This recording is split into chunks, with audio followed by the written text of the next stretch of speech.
హల్లెలూయా. హల్లెలూయా. ఎంతమంది సంతోషంగా ఉన్నారండి? ఆయన సన్నిధిలో ఆనందం ఉంటుంది. అది ఎల్లప్పుడూ ఉంటుంది.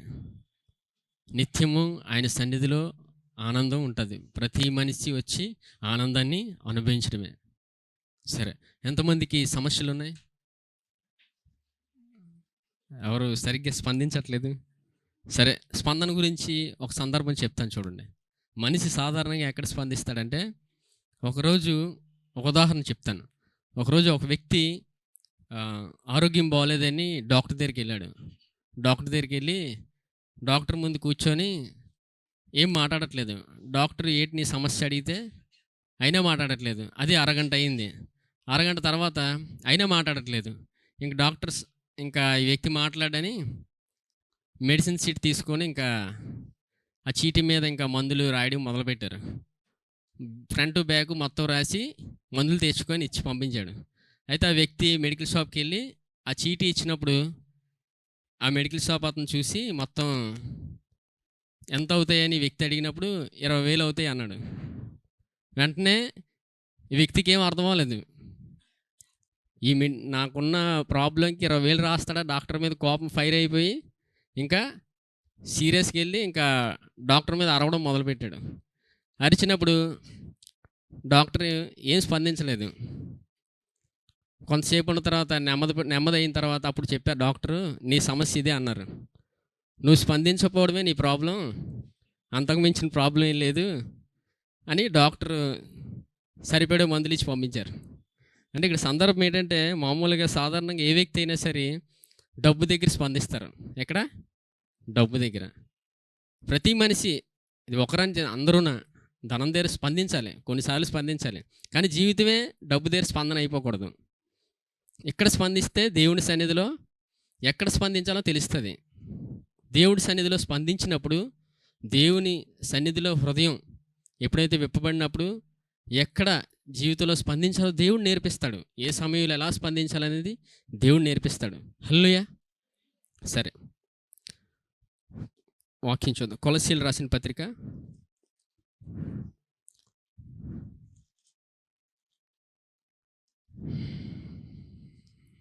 2వ అధ్యాయం. కొలస్సీలకు 2వ అధ్యాయం 6వ వచనం.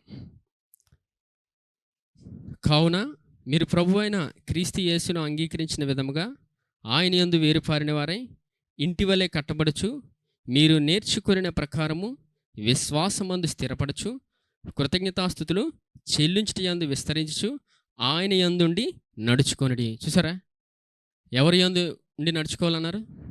ఆయన యందు, యేసు ప్రభునందు ఉండి నడుచుకుంటే ఏం చేయాలో తెలుస్తుంది జీవితంలో. ఎందుకంటే జీవితం ఆయన ఇచ్చినప్పుడు, సమస్తం ఆయన అనుగ్రహించినప్పుడు, ఆయన సన్నిధికి వచ్చినప్పుడే ఈ భూమి మీద ఎలా బ్రతకాలో తెలుస్తుంది మనిషికి. అందుకే వాక్యంలో చివరిలో చూడండి, ఆయన యందుండి నడుచుకొనుడి అని ఉంది. సరే, ఈ వాక్య భాగం సందర్భం చెప్తాను. ఇంకా కిందకి వెళ్తున్న కొలది కొత్త విషయాలు తెలుస్తుంటాయి. చూడండి 8వ వచనం. ఆయనను అనుసరింపక మనుషుల పారంపర్యాచారమును అనగా ఈ లోక సంబంధమైన మూలపాఠములను అనుసరించి మోసకరమైన నిర్ధక తత్వ జ్ఞానము చేత మిమ్మల్ని చెరపట్టుకొని పోవాడు ఎవడైనా ఉండునేమో అని జాగ్రత్తగా ఉండుడి. ఈ సందర్భం ఏంటంటే, ఈ కొలస్సీలకు రాసిన పత్రిక సందర్భం ఏంటంటే, పౌలు ఏం మాట్లాడుతున్నారంటే ఇక్కడ ఆ కాలాల్లో నెలకొందంటే కొలస్సీలకు ఈ పత్రిక ఎందుకు ఈ సందర్భం రాయబడిందంటే, అనేక మంది క్రీస్తుని గురించి తప్ప ఇంకా వేరే జ్ఞానం, వేరే సిద్ధాంతాలు చెప్పడం మొదలు పెడతారనమాట. అప్పుడు దేవుడు కొలస్సీలకి వీళ్ళకి రాస్తాడు ఈ పత్రిక. అంటే క్రీస్తుని గురించి తప్ప వేరే బోధలు, వేరే సిద్ధాంతాల వైపు మనుషులు వెళ్ళిపోతుంటారు. ఆ సందర్భంలో ఈ సందర్భం అంతా రాస్తాడు. చాలా అద్భుతంగా ఉంటుంది. 1వ అధ్యాయం 17 నుంచి చదువుతాను చూడండి. ఆయన అన్నిటికంటే ముందుగా ఉన్నవాడు, ఆయనే సమస్తమునకు ఆధారభూతుడు. చూసారా, ఆయనే అన్నిటికంటే ముందుగా ఉన్నవాడు, సమస్తమునకు ఆధారభూతుడు. అంటే దేవుడు ఈ భూమిని, ఆకాశాన్ని ఆయన నోటి మాటతో సృజించాడు. హల్లెలూయా. దేవుడు ఎంత అద్భుతంగా చేసిన సృష్టిని మనం చూసినప్పుడు చాలా అద్భుతంగా ఉంటుంది. చాలామంది ఈ సృష్టిని చూడడానికి కెమెరాలు పట్టుకొని ఉన్న పక్షుల్ని, జంతువుల్ని వెళ్ళి వీడియోస్ తీస్తుంటారు. ఎందుకంటే దేవుని యొక్క సృష్టి అంత అద్భుతంగా ఉంటుంది. అది వెళ్ళిన వాళ్ళకి తెలుస్తుంది. అందుకు ఈ సందర్భం చూడండి. ఇంకా 18వ వచనం, సంఘము అను శరీరమునకు ఆయనే శిరస్సు, ఆయనకు అన్నిటిలో ప్రాముఖ్యము కలుగు నిమిత్తము ఆయన ఆది అయి ఉండి మృతులలో నుండి లేచుటలో ఆది సంభూతుడు ఆయన. చూసారా, సంఘమును శరీరమునకు ఆయనే శిరస్సు. ఈ సంఘానికి శిరస్సు ఎవరమ్మా? యేసు ప్రభు. ఈ సంఘంలో శిరస్సు ఆయన. ఏ మనిషి శిరస్సు అవడు, యేసు ప్రభు మాత్రమే. సంఘానికి శిరస్సు ఆయన. మరి సంఘానికి శిరస్సు ఆయన అన్నప్పుడు దేవుడు మనుషుల్ని లేపి వాడుకుంటాడు. ఆయన పౌల్ని దేవుడు వాడుకున్నాడు కృపా సువార్తను ప్రకటించడానికి. అలాగే సంఘంలో కూడా దేవుడు ఆయన నిర్ణయించిన వ్యక్తుల్ని లేపి వాడుకుంటాడు. వారి ద్వారా మాట్లాడుతుంటాడు దేవుడు. ఇది దేవుడు తన సంకల్పము చొప్పున జరుగుతుంది. ఇది చూడండి 19వ వచనం, ఆయన యందు సర్వసంపూర్ణత నియమింపవలననియు ఆయన శిలువ రక్తం చేత సంధి చేసి ఆయన ద్వారా సమస్తమును, అవి భూలోకమందువైనను పరలోకమందువైనను వాటన్నిటిని ఆయన ద్వారా తనతో సమాధానపరచుకొనవలననియు తండ్రి అభీష్టమాయన. చూసారా, సమాధాన పడాలని. అంటే దేవుడికి దూరం అయిపోయిన మనుషులు మరలా దేవుడికి దగ్గరగా ఎలాగయ్యారంటే యేసుప్రభు శిలువ బలియాగం ద్వారా అయ్యాం. ఆయన రక్తం ద్వారా మనం కడగబడి ఈరోజు దేవుని సంఘంలో ఉన్నాం, నీతిమంతులుగా తీర్చబడ్డాం. ఇదే ప్రతిదినము నమ్మాలి. ఎంతగా నమ్మాలంటే ఏమైనా మర్చిపోవచ్చు, కానీ నేను నీతిమంతుని, యేసుక్రీస్తునందు దేవుని నీతిని అనే మాట ఎప్పుడు మర్చిపోకూడదు. యేసుప్రభు శిలువ కార్యంలో జరిగిందే అది. ఇది చూస్తున్నప్పుడు శిలువను చూస్తున్నప్పుడు మనం నీతిమంతులు తీర్చబడ్డామని నమ్మినప్పుడు జీవితంలో ప్రతిదీ మనం అనుభవిస్తాం. చూడండి 21వ వచనం, మరియు గతకాలమందు దేవునికి దూరస్తులను మీ దుష్క్రియల వలన మీ మనస్సులో విరోధభావం గలవారునై ఉండిన మిమ్మును కూడా. చూసారా, ఒకప్పుడు దూరస్తులుగా ఉన్నాం, దేవుడికి దూరం అయిపోయాం. మనం దూరంగా ఉన్నప్పుడు దేవుడు తన కుమారుని పంపించి దేవుడితో సమాధానపరచబడ్డాం. ఈరోజు దేవుడికి వ్యతిరేకంగా వెళ్ళిన వారు, దేవుడికి వ్యతిరేకంగా జీవించి దేవుడిని అనేక మార్లు బాధ పెట్టిన స్థితిలో ఉన్నప్పుడు దేవుడు తన కృపను మన ఎడల చూపాడు.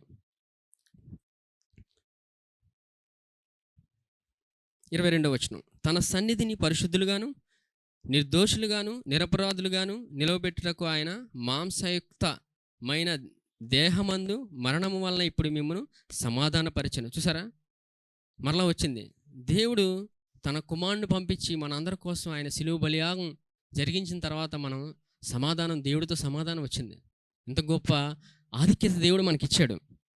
23వ వచనం, పునాది మీద కట్టబడిన వారై స్థిరముగా ఉండి మీరు విన్నట్టు ఆకాశం క్రింద ఉన్న సమస్త సృష్టికి ప్రకటింపబడినట్టు ఈ సువార్త వలన కలుగు నిరీక్షణను బట్టి నిరీక్షణ నుండి తొలగిపోక విశ్వాసమందు నిలిచిండుని ఎడల ఇది మీకు కలుగును. పౌలను నేను ఆ సువార్తకు పరిచారకుడునైతిని. చూసారా, ఇక్కడ నిరీక్షణను బట్టి తొలగిపోక అంటే ఈ సందర్భం ఏంటంటే ఇంత కృపాసువార్త, క్రీస్తు మన కోసం ఇంత బలియార్పణ జరిగించి మన నీతిమంతురాలుగా తీర్చబడినప్పుడు వేరే సిద్ధాంతాల వైపు క్రీస్తుని గురించి తప్ప వేరే బోధల వైపు ఎందుకు వెళ్ళిపోతున్నారని పౌలు ఈ పత్రికలో రాయించాడు. చూడండి, ఇక్కడ మళ్ళీ పౌలు మాట్లాడుతున్నాడు. చూడండి, సువార్తకు పరిచారకుడినైతిని. సువార్తకు పరిచారకుడు అయ్యాడంట. ఇక్కడ పరిచర్య అంటే చాలామంది ఇక్కడ మైక్ పట్టుకొని మాట్లాడడం అనుకుంటారు. పరిచర్య అంటే అది ఒకటి మాత్రమే కాదు. దేవుడు నిర్ణయించిన వ్యక్తుల్ని ఆయన సంకల్పము చొప్పున ఆయన వాడుకుంటాడు. ఒకరు అపోస్తలులు అవుతారు, ఒకరు సువార్థికులు అవుతారు, ఒకరు పరిచారకులు అవుతారు. ఇదంతా దేవుని ప్రణాళిక చొప్పున జరుగుతుంది. ఇది చాలామంది ఇక్కడ ఇంకా మైక్ పట్టుకొని మాట్లాడేస్తే ఇంక ఇదే పరిచర్య అని ఆలోచనతో వెళ్తారు. అది మాత్రమే కాదు, దేవుడు తన నిర్ణయం చొప్పున నడిపిస్తుంటారు. దేవుడు ఇంకా పని అంటే క్రీస్తుని గురిగా పెట్టుకొని మన ఉద్యోగరీత అవ్వచ్చు, ఈ భూమి మీద బ్రతికే ఏ బ్రతుకులోనైనా సరే క్రీస్తుని చూసి పని చేస్తుంటూ వెళ్తున్నప్పుడు దేవునికి మహిమకరంగా వెళ్తాం. క్రీస్తుని చూడకుండా ఏ పనులు వెళ్ళినా సరే విశ్వాసం లేనట్టే. క్రీస్తుని చూస్తూ ఏ పనిలో ఆయన నిర్ణయించిన మనకు కృప ద్వారా అనుగ్రహింపడిన పనిలో మనం వెళ్తున్నప్పుడు క్రీస్తుని చూస్తూ ఫలిస్తాం, అభివృద్ధి చెందుతాం.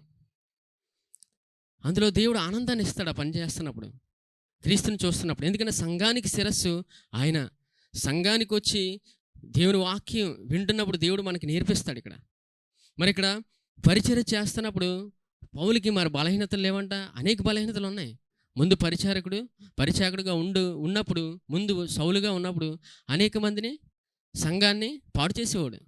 కానీ దేవుడు కృప ద్వారా ఆ వ్యక్తిని తీసుకొచ్చాడు. అందుకే ఆ పౌలు మాట్లాడతాడు చూడండి, అపోస్తలుల కార్యం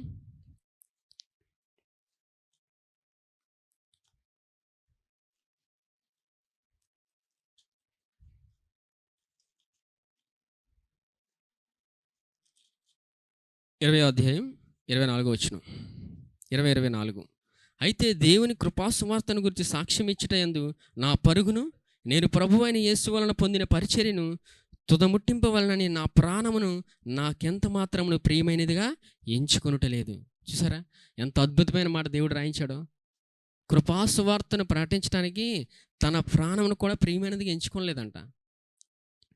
దేవుని పరిచర్య ముందుకు అంత ఆశ కలిగిన వాడు. దేవుడు అంత ఆశతో నింపాడు, అంత కృపతో పౌల్ని దేవుడు తన హృదయంలో నింపాడు. అందుకే పరిచర్యలో అంత అద్భుతంగా వాడబడ్డాడు. ఎన్నో అద్భుతాల రీతిగా దేవుడు పౌల్ని వాడుకున్నాడు. హల్లెలూయా.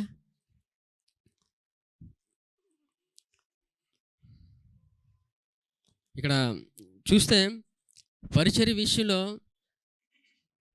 పౌలు ఎప్పుడు దేవుని కృప కోసం మాట్లాడతాడు. దేవుని చేత అనుగ్రహింపబడిన వ్యక్తి. అందుకే కృపాసువార్త ఎంతగా వినాలంటే మనం ప్రతిదినము వినేవారిగా ఉండాలి. వింటే ఏం జరుగుతుంది అనేది దేవుడు మనకి వాక్యంలో రాసి ఉంచాడు ఆయన. చూద్దాం మళ్ళీ కొలస్సీలు రాసిన పత్రిక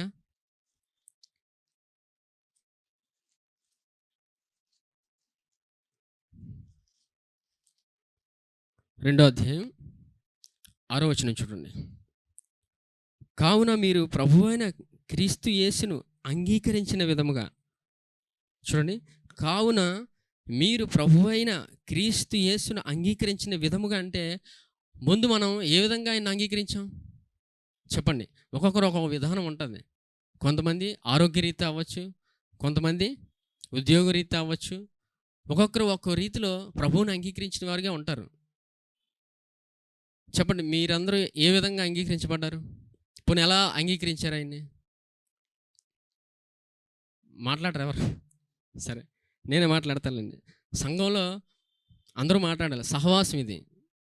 దేవుని సన్నిధి అంటేనే ఆయన అపోస్తుల కార్యంలో రాయించాడు. ఆయన సహవాసం అందును, రొట్టి విరిచిటి అందును, ప్రార్థన అందును ఎడతెగక ఉండమని. సహవాసంగా ఉన్నప్పుడు మాట్లాడాలి. మాట్లాడితే దేవుడు పనిచేస్తాడు. హల్లెలూయా. ఇక్కడ చూస్తే ఒక్కొక్కరు ఒక విధానంలో దేవుని అంగీకరించాలి. ప్రాముఖ్యమైన విధానం ఏంటంటే చూడండి, రోమపత్రిక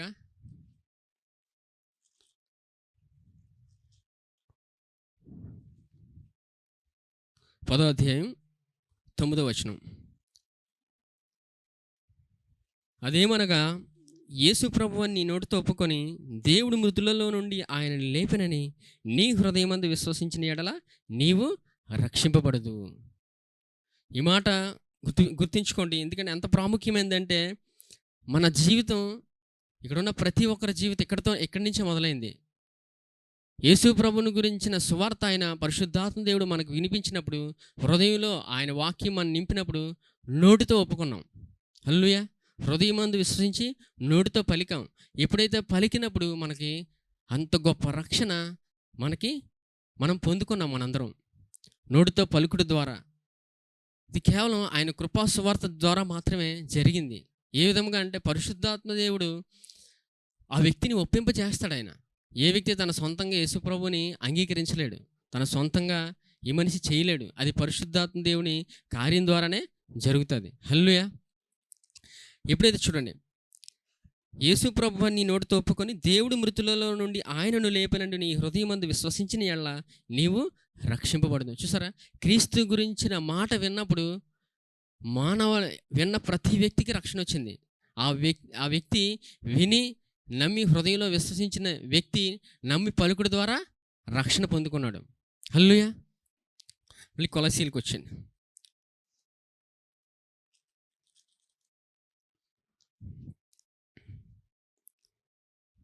మళ్ళీ 2:6 చూడండి. కావున మీరు ప్రభువైన క్రీస్తు యేసును అనుగ్రహించిన విధముగా ఆయన యందు వేరుపారిన వారై.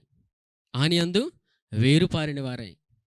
వేరుపారడం అంటే దేవుడు ఆయన యందు వేరుపడడం. ఆయన గురించి వినగా వినగా ఇంకా ఆయనతో మన మన జీవితం కొనసాగుతూనే ఉంటుంది. అందుకే కీర్తనలో మొదటి అధ్యాయంలో ఉంటుంది, దుష్టుల ఆలోచన చొప్పున నడవక, పాపుల మార్గం నిలవక, యెహోవా ధర్మశాస్త్రమందు దివారాత్రము ధ్యానించినవాడు ధన్యుడు, అతడు ఆకువాడక తన కాలమందు ఫలమిచ్చి చెట్టు వలె ఉంటాడు. ఎప్పుడైతే క్రీస్తుతో మనం కొనసాగుతున్నప్పుడు ఒక దినాన మనం ఫలించి చెట్టు వలె ఉంటాం. ఆ ఫలించి చెట్టు వలె ఉన్నప్పుడు అనేక మందికి దేవుడు నీడనిస్తాడు చెట్టు ద్వారా. ఇప్పుడు జరగకపోవచ్చు, బలహీనత ఉండొచ్చు. ఏ మనిషి భూమి మీద పర్ఫెక్ట్ కాదు. ఏ మనిషి ఏదో సందర్భంలో బలహీనుడు అవుతాడు. కానీ క్రీస్తుని చూస్తున్నప్పుడు ఆ వ్యక్తి ఒక దినాన బలంగా తయారవుతాడు. అనేక మందికి దేవుడు ఆ వ్యక్తిని వాడుకొని నీడనిస్తాడు. ఒక మొక్కగా ఉన్న మొక్క అలా ఉండిపోదు కదా, విత్తనం పడినప్పుడు మొక్క అయ్యి ఎదిగి వృక్షం వలె మారుతుంది. అనేక మందికి ఆ చెట్టు నీడనిస్తుంది. దేవుడు ఈ కృపావాక్యం ద్వారా ఇక్కడ ప్రతి ఒక్కరిని అట్టి రీతిలో ఆయన దీవించబోతున్నాడు. కృపను గురించి విన్న వ్యక్తి అభివృద్ధి చెందుతూనే ఉంటాడు. హల్లెలూయా. సరే చూడండి, మళ్ళీ వేరుపారినవై ఇంటి వలె కట్టబడుచు మీరు నేర్చుకున్న ప్రకారము విశ్వాసమందు స్థిరపడుచు కృతజ్ఞతాస్తుతులు చెల్లించుట యందు విస్తరించు ఆయన యందుండి నడుచుకొనుడి. ఇక్కడ చూసారా, ఇంటి వలె కట్టబడుచు. ప్రాముఖ్యంగా ఇల్లు ఎలా కడతారు? ఇల్లు కట్టాలంటే చాలా ఇసుక, సిమెంట్, మెటీరియల్ అంతా ఉండాలి. అవన్నీ కొనాలంటే పెట్టుబడి ఉండాలి. ఇంజనీర్ని కలాలి, ప్లాన్ చేయాలి. ఇదంతా ప్రక్రియ విధానం ఉంటుంది ఇల్లు కట్టబడే ముందు. ఇల్లు కట్టే వ్యక్తికి తెలుస్తుంది ఎంత ప్రక్రియ ఉంటుంది అనేది. అంత సులువుగా జరిగేది కాదు, అందరినీ కలాలి. ఈ విధంగా ఇల్లు కట్టబడినప్పుడు ఆ ఇల్లు అభివృద్ధి చెందుతుంది. మరి ఆ ఇల్లు కట్టబడుతున్నప్పుడు సగంలో ఆపేస్తే, చెప్పండి, సగంలో ఆపేస్తే ఇంకా ఇల్లు కట్టలేనట్టే. ఇంకా అప్పుడు ఆ ఇల్లు సగంలో కట్టి ఆపేస్తే ఇంకా అన్నీ వస్తాయి లోపలికి. కుక్కలు వస్తాయి, ఏ జంతువు అయినా వస్తుంది సగంలో కట్టి ఆపేస్తే. ఎందుకు? మన ఇంటికి తలుపు వేయకుండా మనం ఇంట్లో ఉంటే ఎవరైనా వస్తారు. అందుకు ఏదైనా ఇల్లు కట్టబడినప్పుడు ఆ ఇంటి యొక్క అభివృద్ధి మనకు కనబడుతుంది. దేవుడు ఆ ఇంటిని కడతాడు. దేవుని కృప గురించి వింటున్నప్పుడు ఆయన ఆ ఇంటిని కడతాడు. సొంతగా ప్రయత్నించడం ద్వారా జరగదు, దేవుడు కడతాడు ఆ ఇంటిని. హల్లెలూయా. దేవుడు కట్టినప్పుడు ఆ ఇల్లు ఆశీర్వాదకరంగా ఉంటుంది. ఇక్కడ ఈ సందర్భం అదే మాట్లాడుతున్నాడు దేవుడు. ఇంటి వలె కట్టబడుచు మీరు నేర్చుకున్న ప్రకారము విశ్వాసమందు స్థిరపడుచు కృతజ్ఞతాస్తుతులు చెల్లించుట యందు విస్తరించుచు ఆయన యందుండి నడుచుకొనుడి. చూసారా, దేవుడు కట్టినప్పుడు, దేవుడు కడుతున్నప్పుడు తెలుస్తుంటుంది, అభివృద్ధి చెందుతుంటాం. దేవుడు కడుతున్నప్పుడు అభివృద్ధి చెంది దేవునికి కృతజ్ఞతాస్తుతులు చెల్లించి ఆయన యందుండి నడుచుకోండి అంటే అభివృద్ధి చెందుతామని, డెఫినెట్లీ అభివృద్ధి చెంది ముందుకు వెళ్తామని ఇక్కడ అపోస్తులైన పౌలు రాయించాడు సంఘానికి. అందుకు ఎటువంటి బోధ యందు తిరిగిపోక క్రీస్తుని చూడమని చెప్తున్నారు. హల్లెలూయా. క్రీస్తుని చూస్తే ఆయన కృపను గురించి విన్నప్పుడు దేవుడు తన అద్భుతమైన కృప ద్వారా మానవుని ఏ మానవుడైతే పతనానికి వెళ్ళిపోయాడు, ఆ మానవుడిని దేవుడు తిరిగి లేపిన తర్వాత ఆ వ్యక్తికి ఆయన కృపావాక్యాన్ని బోధించి ఆ వ్యక్తి అభివృద్ధి చెందాలని అనేక మంది వ్యక్తుల్ని తీసుకొచ్చి దేవుడు మాట్లాడుతుంటాడు. సంఘంలో వ్యక్తిని తీసుకొచ్చి సంఘంలో ఆయన శిరస్సుగా ఉండి ఆయన కృపావాక్యాన్ని బోధించి నేర్పిస్తాడు ఆయన. ఈ నేర్పించే విధానంలో ప్రక్రియలు ఉంటాయి, విధానాలు ఉంటాయి. ఇవన్నీ అర్థమవుతున్నప్పుడు దేవుడు సంఘంలో ఎలా పనిచేస్తున్నాడో తెలుస్తుంది. లేదంటే సంఘంకి ఎందుకు వస్తున్నామా, ఎందుకు వెళ్తున్నామా అనే విధానంలో ఉంటాం. హల్లెలూయా. దేవుడు పనిచేసే విధానం, దేవుడు సంఘానికి శిరస్సు అయి ఉన్నాడు. హల్లెలూయా. ఇది ఎప్పుడు మర్చిపోకూడదు జీవితంలో. సంఘానికి శిరస్సు అయి ఉన్నాడు దేవుణ్ణి మనం ఎప్పుడు తెలుసుకోవాలి. దేవుడు రాయించాడు. తన కుమారుని గురించి తెలుసుకున్నప్పుడు దేవుడు నేర్పిస్తాడు అనేక విషయాలు. దేవుని కుమారుని గురించి తెలుసుకోకుండా ఇంకే సిద్ధాంతంలోకి వెళ్ళిపోయినా ప్రమాదమే. అందుకే ఈ సందర్భంలో పౌలు అదే మాట్లాడుతున్నాడు. వేరే సిద్ధాంతాల వైపు, వేరే జ్ఞానం వైపు తిరిగిపోతున్నారని. చూడండి, 8వ వచనం, ఆయనను అనుసరింపక మనుషుల పారంపర్యాచారమును అనగా ఈ లోక సంబంధమైన మూలపాఠములను అనుసరించి మోసకరమైన నిరర్ధకతత్వ జ్ఞానము చేత మిమ్మల్ని చెరపట్టుకుని పోవువాడు ఎవడైనా ఉండునేమో అని జాగ్రత్తగా ఉండుడి. చూసారా జాగ్రత్తగా ఉండమంటున్నాడు. క్రీస్తుని గురించి తప్ప ఇంక వేరేది వినొద్దని, ఈ విషయంలో జాగ్రత్త పడమంటున్నాడు. ఇంక ఎటువైపోయినా తిరిగిపోతారేమో అని. ఇది ఎందుకో జాగ్రత్త అని పౌలు రాయించాడంటే, అంత విలువైన సువార్త, క్రీస్తుని గురించిన సువార్త, ఈ కృపా సువార్త దేవుడు బోధిస్తున్నప్పుడు వినాలి. మీరు వ్యక్తులు చూసుకొని వెళ్ళారనుకో ఏం ఉపయోగం ఉండదు. ప్రతి వ్యక్తిలోని బలహీనత ఉంటుంది, కానీ దేవుడు బలపరిచి నిర్ణయించిన వ్యక్తులను ఆయన వాడుకుంటాడు. ప్రాముఖ్యంగా ఏంటంటే, ఆయన కృపా సువార్త ప్రకటించబడి నలుమూలన వెళ్ళి అనేక మంది రక్షించబడి దేవుడి నామానికి మహిమ తేవాలని. అందుకు దేవుడు తన కుమారుని పంపించాడు. ప్రతి మానవుడు రక్షించబడి సంఘంలో చేర్చబడాలని.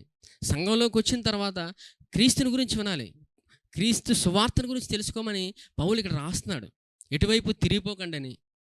కొంతమంది మనుషులు సొంతంగా సిద్ధాంతాలు కూడా తయారు చేసుకుంటారు. దేవుడు ఈ దినం ఎందుకు మాట్లాడుతుందంటే, కృపా సువార్త వీటి ద్వారా అభివృద్ధి చెందుతాడు మనిషి. అభివృద్ధి ప్రాముఖ్యంగా కనబడుతూనే ఉంటుంది. దేవుడు పనిచేసే విధానం అది. ఆగిపోడు మనిషి ఎటువంటి పరిస్థితుల్లోనే ఆగడానికి లేదు. ఎందుకంటే దేవుడు నిర్ణయించినప్పుడు దేవుడే పనిచేస్తాడు. హల్లెలూయా. మానవులు పనిచేయడానికి లేదు ఇక్కడ. దేవుడు పనిచేయిస్తాడు. ఆయన పనిది, ఆయన పరిచర్య అనేది ఆయన పని. కృపాసు వార్త ముందుకు వెళ్ళాలని దేవుడే పనిచేస్తాడు. ఇక్కడ సొంతంగా ఏ మనిషి సామర్థ్యం లేదు. ఇక్కడ దేవుడే తన సామర్థ్యాన్ని ఇచ్చి మనుషుల్ని వాడుకుంటాడు. హల్లెలూయా. చూడండి ఇక్కడ ఇల్లు కట్టబడుచు అన్నారు కదా. చూద్దాం, సందర్భం చూద్దాం. మత్తయి సువార్త 7వ అధ్యాయం. మత్తయి సువార్త 7వ అధ్యాయం 24వ వచనం. 7:24. కాబట్టి ఈ నా మాటలు విని వాటి చొప్పున చేయు ప్రతివాడును బండ మీద తన ఇల్లు కట్టుకొనిన బుద్ధిమంతుని పోలియుండును. చూసారా, ఆయన మాటలు విన్న వ్యక్తి బుద్ధిమంతుని పోలి ఉంటాడట. దేవుని మాటలు వినడానికి రావాలి సంఘం కోసం. దేవుడిచ్చిన సమయం దేవుడి మాట వినడానికి రావాలి. మనుషుల మాటలు వినడానికి ఇక్కడ రావట్లేదు. మనుషులు పనిచేసే విధానం చూడడానికి రావట్లేదు. క్రీస్తుని గురించిన మాట వినడానికి వచ్చాం. అది ఆ జ్ఞానం ఉన్న వ్యక్తి ఆయన మాట వింటాడు, లేదంటే సొంత అనుభవాలు మాట్లాడతారు. 25వ వచనం. వాన కురిసెను, వరదలు వచ్చెను, గాలి విసిరి ఆ ఇంటి మీద కొట్టెను, కానీ దాని పునాది బండ మీద వేయబడిన గనుక అది పడలేదు. చూసారా, పునాది ఏముందనేది చూస్తున్న వ్యక్తి తెలుస్తుంది. పునాది ఎంత దృఢంగా ఉందో. పునాది ఆ వ్యక్తి కరెక్ట్గా దేవుని మాట విని క్రీస్తుని గురించి మాటలు వింటున్నప్పుడు పునాది దృఢంగా అవుతుంది. దేనికి చెదిరిపోరు. సమస్యల వల్ల, ఇబ్బందుల వల్ల, కుటుంబ సమస్యల వల్ల చెదిరిపోరు ఆ వ్యక్తులు. పునాది ఏంటనేది క్రీస్తుని కృపాసువార్తన ఉన్న వ్యక్తి దృఢంగా ఉంటాడు. పునాది ఎవరు? క్రీస్తే. సంఘానికి శిరస్సు ఎవరు? క్రీస్తే. చూడండి 26వ వచనం. మరియు ఈ నా మాటలు విని వాటి చొప్పున చేయని ప్రతివాడు ఇసుక మీద తన ఇల్లు కట్టుకొనిన బుద్ధిహీనుని పోలియుండెను. వాన కురిసెను, వరదలు వచ్చెను, గాలి విసిరి ఆ ఇంటి మీద కొట్టెను, అప్పుడది కూలబడెను, దాని పాటు గొప్పదని చెప్పాను. చూసారా, ఇసుక మీద కట్టినప్పుడు తుఫానుకి గాలికి ఆ ఇల్లు చెదిరిపోద్ది. ఎప్పుడైతే బండ మీద కట్టబడుతుందో, పునాది క్రీస్తు అయ్యుండి ఆ ఇంటి మీద కట్టబడుతున్నామో, ఏ సమస్య, ఏ బాధ, ఏ ఇబ్బంది ఎటువంటి వచ్చినా చెదిరిపోవడం మనిషి. ఇసుక మీద కట్టడం అంటే క్రీస్తుని తప్ప వేరే వాటి మీదకి వెళ్ళడం, లేదా మనిషే కొన్ని సిద్ధాంతాలు తయారు చేసుకోవడం. ఇలా వెళ్ళినప్పుడు ఏ రోజుకైనా చెదిరిపోతారు. ఏ సమస్య అయినా చెదిరిపోవచ్చు, ఏ బాధ, ఇబ్బంది వలన చెదిరిపోవచ్చు. క్రీస్తే శిరస్సు అని తెలిసిన వ్యక్తి క్రీస్తునే చూస్తాడు. హల్లెలూయా. ప్రాముఖ్యమైన స్థానం ఎవరికి ఇస్తున్నాం జీవితంలో? వేరే వాటికి ఇవ్వకూడదని కాదు, ప్రాముఖ్యమైన ప్రధానమైన వ్యక్తి ఆయనకిస్తే జీవితంలో ఎక్కడికి ఏం ఇవ్వాలని తెలుస్తుంది. దేవుడు చెప్తాడు. ఆ విధానాలు వెళ్తాం. హల్లెలూయా. ఇక్కడ కట్టబడడం అనేది దేవుడు మాట్లాడుతున్నాడు. క్రీస్తు అనే బండ మీద మనం కట్టబడుతున్నప్పుడు ఈ జీవితంలో ముందుకు వెళ్తూనే ఉంటాం. హల్లెలూయా. ఎలా కట్టబడ్డం అనేది వాక్యంలో చూద్దాం. మరి ఎలా కట్టబడాలి, మరి నేను ఎలా నేర్చుకోవాలి, దేవుళ్ళు ఎదగాలనుకుంటున్నాను, కృపను గురించి నేను వినాలనుకుంటున్నాను, నేను ఇంకా ఆశపడుతున్నాను అన్నప్పుడు దేవుడు తన వాక్యంలో అద్భుతంగా రాయించాడు. ఆయన పరిచర్యలో ప్రతిదీ మనకి చూపిస్తూనే ఉన్నాడు. హల్లెలూయా. అపోస్తుల కార్యం తీయండి.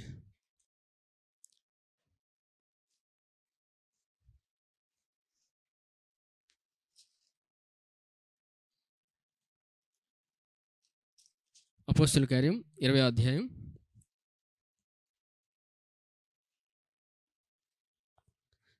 32వ వచనం. 20:32. ఇప్పుడు దేవునికిని ఆయన కృపావాక్యమునకును మిమ్మును అప్పగించున్నాను. ఆయన మీకు క్షేమాభివృద్ధి కలుగు చేయుటకును పరిశుద్ధపరచబడే వారందరిలో స్వాస్థ్యం అనుగ్రహించుటకును శక్తిమంతుడు. ఎవరు శక్తిమంతుడమ్మా? యేసుప్రభు. దేనికి అప్పగించాడు దేవుడు మనల్ని? ఇప్పుడు దేవునికిని ఆయన కృపావాక్యమునకును మిమ్మును అప్పగించున్నాను. కృపావాక్యానికి దేవుడు మనల్ని అప్పగించాడు. ఇంత గొప్ప కృపను ఈ దినం మనం పొందుకున్నాం. హల్లెలూయా. దేవుడు ఇంత కృపాసువార్తను మనకిచ్చాడు ఆయన. మరి ఆయన శక్తిమంతుడు. ఆయన మనకి క్షేమాభివృద్ధి కలిగి చేస్తాడు. కృప గురించి వింటున్నప్పుడు చూడండి, ఆయన మీకు క్షేమాభివృద్ధి కలుగు చేయుటకును పరిశుద్ధపరచబడే వారందరిలో స్వాస్థ్యం అనుగ్రహించుటకును శక్తిమంతుడు. సరే, జీవితంలో బాధ ఉందా, జీవితంలోనే కష్టం ఉందా, కుటుంబంలో సమస్య, భార్యాభర్తల మధ్య గొడవ, ఏదైనా క్రీస్తుని చూస్తున్నప్పుడు క్షేమాభివృద్ధి ఆయన ఇస్తాడు. ఆయన ఇస్తాడని నమ్మినప్పుడు ఆయన దగ్గర నుంచి మనం అనుభవిస్తాం. హల్లెలూయా. ఎందుకంటే సంఘానికి శిరస్సు ఆయన. సంఘానికి ఎవరు? శిరస్సు క్రీస్తై ఉన్నాడు. ఇది మనం ప్రతిక్షణం పరిశుద్ధాత్మ దేవుడు మనకి జ్ఞాపకం చేస్తున్నప్పుడు, క్రీస్తుని చూస్తున్నప్పుడు అనుభవిస్తాం. హల్లెలూయా. క్రీస్తును ప్రతిక్షణం మనం చూడాలని దేవుడు ఎంతో ఆశపడుతున్నాడు. అందుకే దేవుడు తన కుమారుని ఇచ్చాడు మనకి. ఈ భూమి మీద మానవులుగా ఉన్నప్పుడు ముందుకు వెళ్ళాలంటే అది ఏ మానవు వల్ల, సొంత సామర్థ్యం వల్ల జరగదు. అది క్రీస్తు వల్ల మాత్రమే జరుగుతుంది. అందుకే పౌలు మాట్లాడుతున్నాడు, ఎటువైపు తిరిగిపోకండి అని. ఏ బోధల వైపు తిరిగిపోకండి, ఏ సిద్ధాంతాల వైపు తిరిగి, క్రీస్తే ప్రాముఖ్యమై ఉన్నాడని పౌలు చెప్తున్నాడు అక్కడ. ఎంత ప్రాముఖ్యం అంటే క్రీస్తుని గురించిన విషయం, క్రీస్తుని విషయంలో, పరిచర్య విషయంలో పౌలు అంతగా అనుభవించాడు దేవుణ్ణి. పౌలు పరిచర్య చూస్తే చాలా అద్భుతంగా ఉండదు. వాడుకునే విధానం, పౌలు వెళ్ళిన పరిచర్యలో వచ్చిన ఆటంకాలు, తను చంపడానికి వచ్చినప్పుడు కొట్టి చంపేసి ఇసిరిశారు, చచ్చిపోయాడని. అయినా లేచి వెళ్ళాడు. తన కృపను అంతగా అనుభవించిన వ్యక్తి దేవుడి కృపణ కోసం. దేవుడి కృపణ కోసం అంతగా అనుభవించిన వ్యక్తి చెరసాల్లో ఉండి పత్రికలు రాస్తున్నాడు. హల్లెలూయా. పౌలు రాస్తున్నవి ఇలాంటి ఫ్యాన్లు, ఏసీల కింద రాయట్లేదు, చెరసాల్లో ఉండి రాస్తున్నాడు. హల్లెలూయా. దేవుడి కోసం తపన పడిన వ్యక్తి.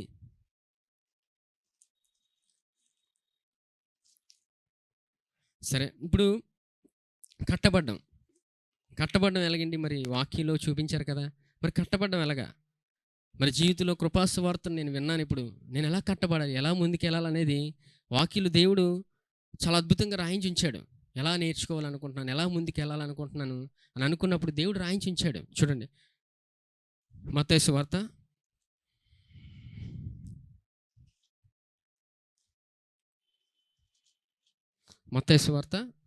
8వ అధ్యాయం.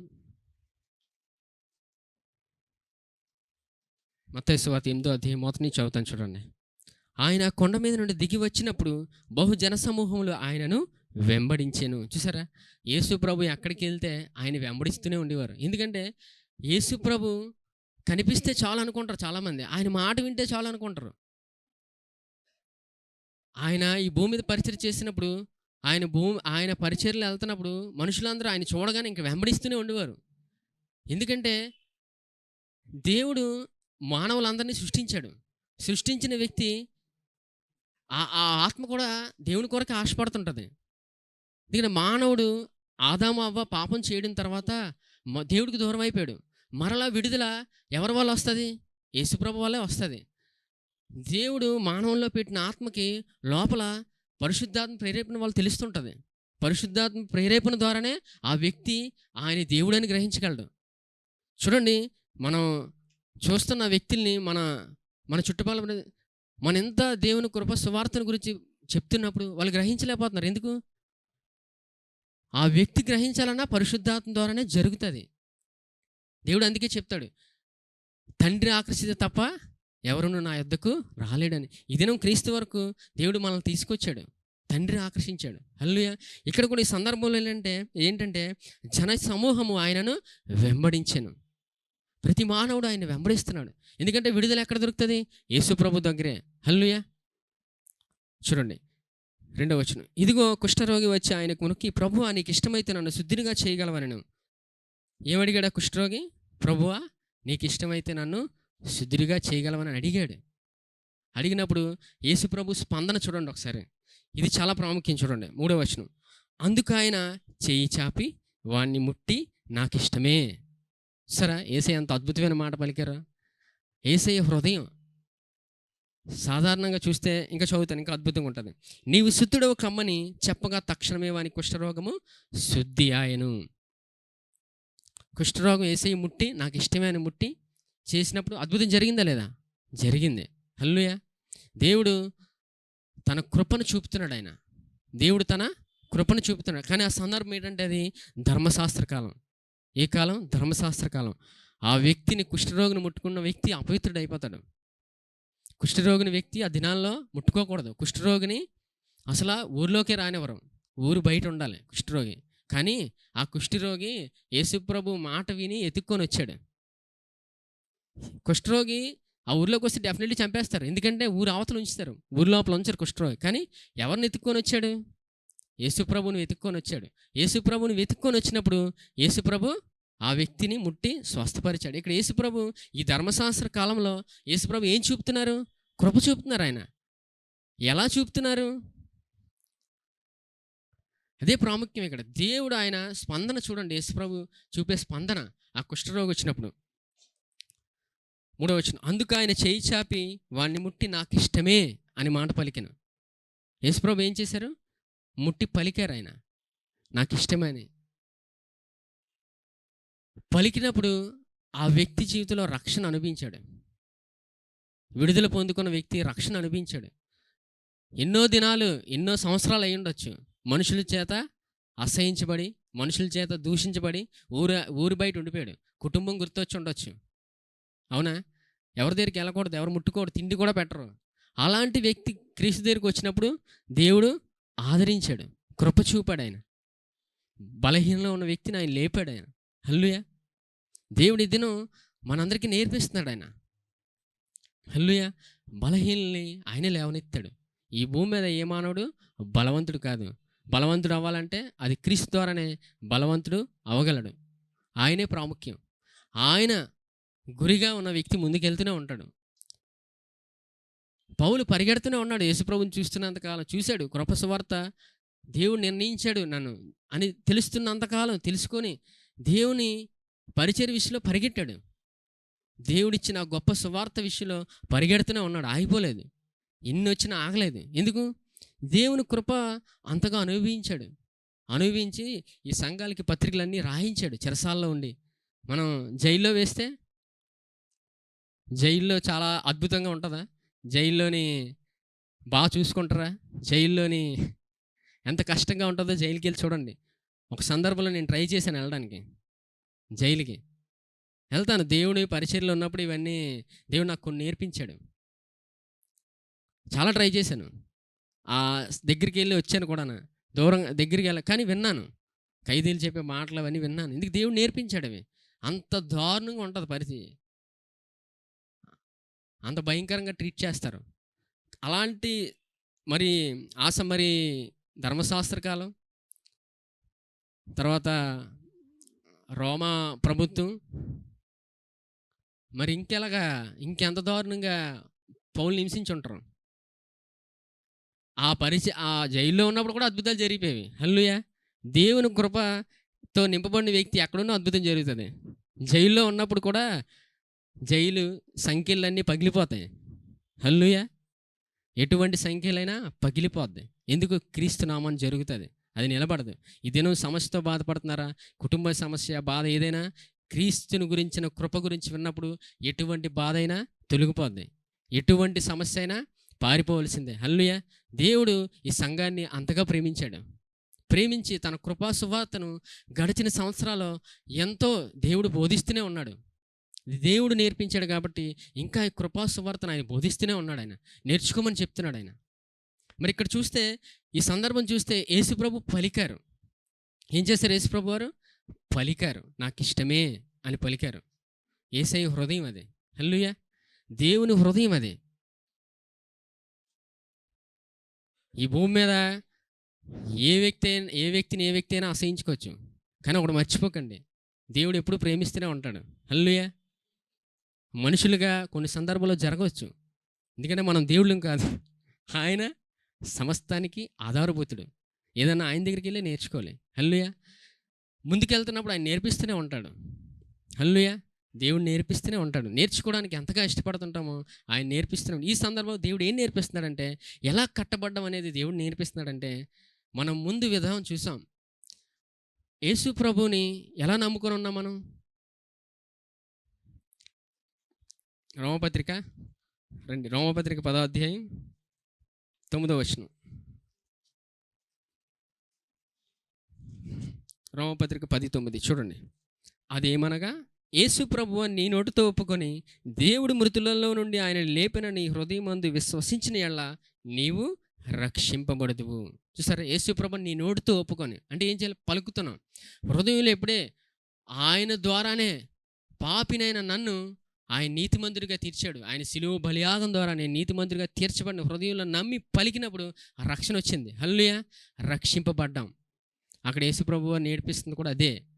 నాకు ఇష్టమే అని పలికినప్పుడు, ముట్టి పలికినప్పుడు ఆ వ్యక్తి యొక్క రోగం పోయింది. స్వస్థత పొందుకొని రక్షణ పొందుకొని వెళ్ళాడు. మరి ఈ దినం కట్టబడడం అంటే ప్రతిదినం ప్రతి క్షణం నోటితో పలుకుతున్నప్పుడు రక్షణ అనుభవిస్తూనే ఉంటాం. ఇదే కట్టబడడం. నోటి మాటతో నేను యేసుక్రీస్తునందు దేవుని నీతిని అని పలుకుతున్న సందర్భం వల్ల మనం కట్టబడుతున్నాం దేవుని కృపావాక్యంతో. ప్రతి క్షణం రక్షణ అనుభవిస్తాం. హల్లెలూయా. హల్లెలూయా. గట్టిగా చెప్పాలి. ఎందుకంటే ఆయన కృపా సువార్త అంతగా మనకి బోధిస్తున్నాడు, వివరిస్తున్నాడు. ఆయన పరిశుద్ధాత్మ దేవుడు మనల్ని అంతగా ప్రేమిస్తున్నాడు. హల్లెలూయా. కట్టడం అనేది యేసుప్రభు వారు నేర్పిస్తున్నారు. ఇంకో సందర్భం చూస్తే చూడండి, అదే మత్తయి సువార్త చూడండి.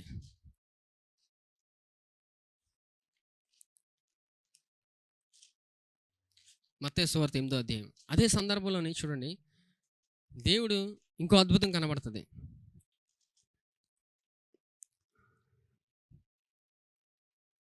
5వ వచనం, 8:5. ఆయన కపెర్నహూములో ప్రవేశించినప్పుడు ఒక శతాధిపతి ఆయన వద్దకు వచ్చి, ప్రభువా, నా దాసుడు పక్షవాయుతో మిగిలి బాధపడుచు ఇంటిలో పడి ఉన్నాడని చెప్పి ఆయనను వేడుకొనెను. యేసు నేను వచ్చి వాని స్వస్థపరిచెదనని అతనితో చెప్పగా. యేసు ఏమన్నారు? నేను వచ్చి వాని స్వస్థత అతనితో చెప్పగా ఆ శతాధిపతి, ప్రభువా, నీవు నా ఇంటిలోకి వచ్చుటకు నేను పాత్రుడను కాను. నీవు మాట మాత్రము సెలవిమ్ము, అప్పుడు నా దాసుడు స్వస్థపరచబడును. ఏమంటున్నారు? శతాధిపతి మాట పలకమంటున్నాడు. యేసే మాట పలికితే ఏం జరుగుతుంది? స్వస్థత వస్తుంది, రక్షణ అనుభవిస్తాం. హల్లెలూయా. రక్షణ అనుభవిస్తాం. ఆయన మాట పలికితే ఎవరు నమ్ముతున్నారు? శతాధిపతి. శతాధిపతి అంటే చిన్నోడు కాదు, అనేక మనుషుల మీద అధికారి. అలాంటి వ్యక్తి ఆయన మాట కోసం ఆశపడుతున్నాడు. హల్లెలూయా. ఆయన మాట వింటే స్వస్థత కలుగుతుంది. ఆయన మాట వింటే ఆరోగ్యం పొందుకుంటాం. ఆయన మాట వింటే సమాధానం వస్తుంది. ఆయన మాట వింటే కుటుంబంలోని సమాధానం వస్తుంది. ఆయన మాట వింటే జీవితంలో ఎవరైనా ఫలిస్తారు. ఏ వ్యక్తి అయినా ఫలిస్తాడు. ఆ వ్యక్తి ఎందుకు పనికిరాడు అని మనుషులు వేలెత్తి చూపించిన వ్యక్తి మాట విన్నాడా కృపణ గురించి? ఎవరైతే అన్నారో ఆ వ్యక్తుల దగ్గర దేవుడు తలగా ఉంచుతాడు. హల్లెలూయా. దేవుని మాటలో ఉంది అద్భుతం. దేవుని మాటలో ఉంది అంతన. దేవుని మాటలోనే జీవం సమస్తం ఉంది. ఆయన కృపణ గురించి వింటున్నప్పుడు జీవితంలో అద్భుతం అనుభవిస్తూనే ఉంటాం. ఇంత గొప్ప కృపను దేవుడి దినం మనకిచ్చాడు. చూడండి, స్కూల్ స్టార్ట్ అవుతున్నాయి జూన్ 12 నుంచి. ఎంతమంది తెలుసు? జూన్ 12 నుంచి స్కూల్ స్టార్ట్ అవుతున్నాయి. పిల్లలు స్కూల్కి వెళ్ళడం మొదలు పెడుతున్నారు.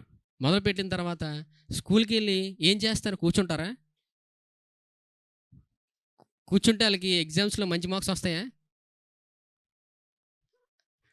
వాళ్ళు ఎలా వినాలో టీచర్స్ వాళ్ళకి ట్రైన్ చేసి ఎలాగైనా వినాలి, లెసన్ వింటే వాళ్ళు ఎగ్జామ్లో పాస్ అవుతారు, ఎగ్జామ్లో ముందుకెళ్తారని వాళ్ళు ఎన్నో ప్రయత్నాలు చేసి పిల్లలకి వినిపిస్తుంటారు. టీచర్ చేసే పని ఏంటి? వినిపిస్తుంటారు. చెప్పగా మంచి కథలతో చెప్పి వినిపించి పిల్లలకి ట్రైన్ చేస్తుంటారు. వాళ్ళు వింటే ఏమవుతారు? ఎదుగుతారు. లెసన్ వింటే ఒకసారి చదివితే ఎగ్జామ్లో ఫస్ట్ క్లాస్ వస్తుంది. ఎందుకు మరి ఫస్ట్ క్లాస్ రాదు?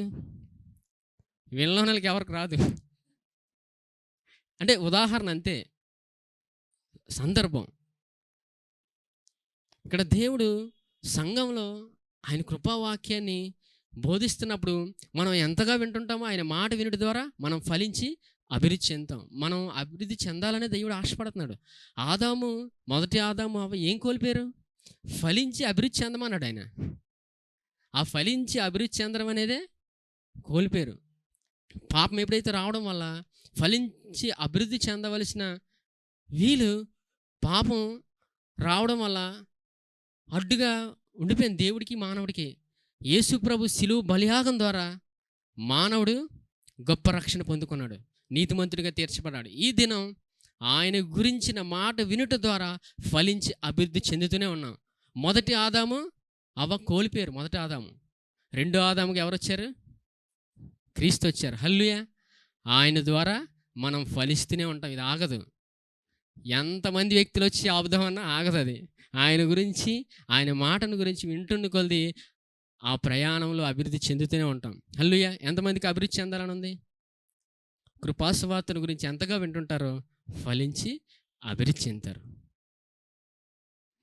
ఇంత గొప్ప కృపావాక్యాన్ని దేవుడు మనకి ఈ సంఘంలో, ఆయన ఎంచుకున్న ఈ సంఘంలో ఆయన శిరస్సుగా ఉండి ఆయనే బోధిస్తున్నాడు.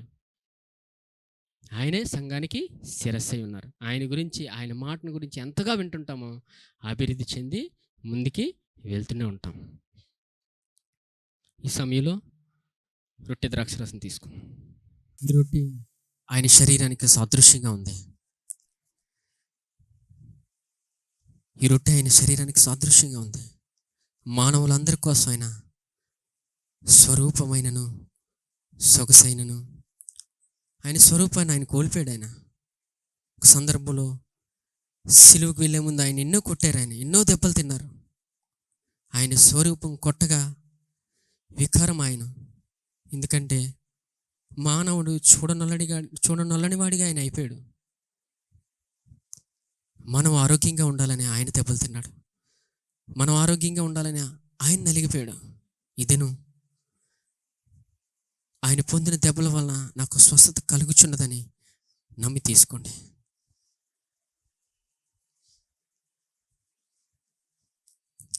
ఈ పాత్రలోనిది ఆయన రక్తానికి సాదృశ్యంగా ఉంది. మానవులందరి కొరకు ఆయన రక్తం చిందించాడు. ఆయన ప్రతి మానవుడు ఆ రక్తంతో కడగబడి నీతిమంతురాలుగా తీర్చబడాలి ఎంతో ఆశపడుతున్నాడు. ఇదను ఆయన అంగీకరించిన ప్రతి బిడ్డ నీతిమంతులుగా తీర్చబడ్డారు. ఇదే దినం. ప్రతి క్షణం ఆయన నమ్మంటున్నాడు. ప్రతి క్షణం నేను నీతిమంతురాలుగా నేను తీర్చాను అని నమ్మంటున్నాడు. అందుకు ఆయన కృపను గురించిన వార్త మనకు బోధిస్తూనే ఉన్నాడు. ఈ క్షణం నేను యేసుక్రీస్తునందు దేవుని నీతిని అని నమ్మి తీసుకోండి.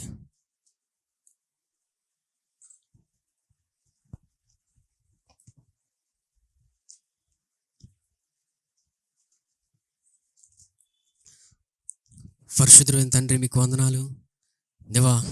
మీ బిడ్డలందరినీ జ్ఞాపకం చేస్తున్నాను దేవా. బిడ్డల పరిస్థితి మీకు తెలుసు నాన్న.